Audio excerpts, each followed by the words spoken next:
Really, really cool, really cool. It feels like it's almost like a Lifetime Achievement Award for a season, which is an incredible honor.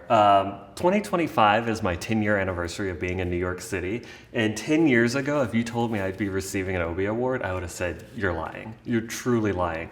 And it feels like this specific season, see, I can't stop looking at it, because this specific season was so special at just the quantity and quality of the shows that I had the opportunity to work on.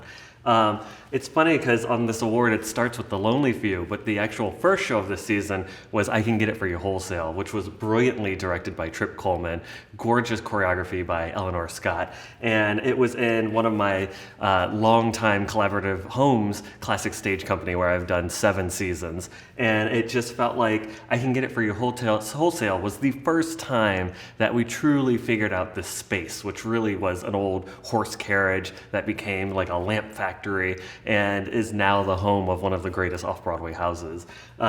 Trip is one of my just favorite collaborators in the world because he comes up with problems and he's not looking for an immediate solution, but we kind of naturally massage a show till it gets to the point where Wholesale was just the coolest thing ever.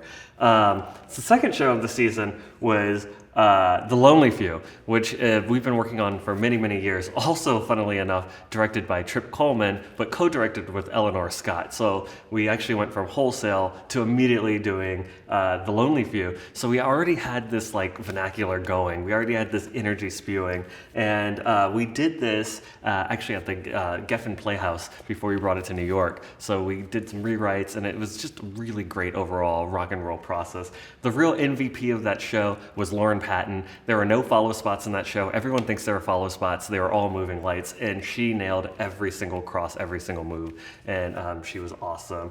The last show of the season is probably the most special show. It was also the hardest show, which was Cats, the Jellicle Ball.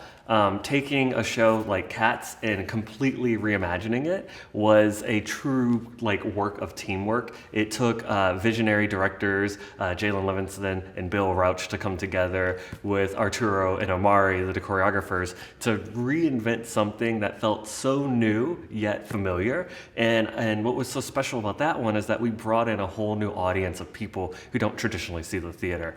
And that show, to be honest with you, almost broke me. There are many days I went home and had a really good shower cry, come back the next day and go, what do we want to do now? And we would just start from the top and really work through it. And it was, opening night was electric. The run of that show was electric. And it's you know, hard to believe we actually got it there and through the graces of a really useful group in Andrew Lloyd Webber.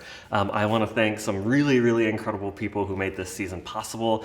First and foremost, my longtime associate lighting designer, Shannon Clark. We are celebrating our 30th production together as we speak. I want to thank Natalie Shipley, who programmed one of the shows and was the assistant on another show. And I also want to thank Colin Scott, who programmed both The Lonely Few and Cats and did such an excellent job. It really means a lot. I can't wait for 10 more years in New York City, and this is just one of the first milestones.